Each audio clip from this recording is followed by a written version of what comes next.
વરસાદી વાતાવરણ, કુદરતી નજારો. આ પક્ષીઓ આટા મારે છે. અત્યારે આને કાંઈ ખાવા ન મળે. અહીંયા એને જમવાનું મળે છે, ચોખા બાજરો ને ઘઉં. જેવું 100-150 પોપટ આવે અટણમાં.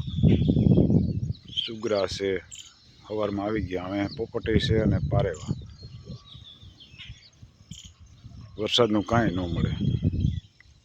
લીલું સમ થઈ ગયું છે. તેના ભાગ્ય લઈને આવે છે. પોપટના બચ્ચા, સુગરા, પછી આપણે લેલાડા કહીએ. લેલાડા આ ધુવાડી કરવાની એટલે ગાયોને મજા આવે. મચ્છર ઓછા કરીએ. તારીખ 21 સવારના 7. તેના ભાગ્યનું તે ખાય. આપણે કાંઈ કરતા નથી. જા ઊંધા લટકે. હાવ કેમ મજા આવતી. જા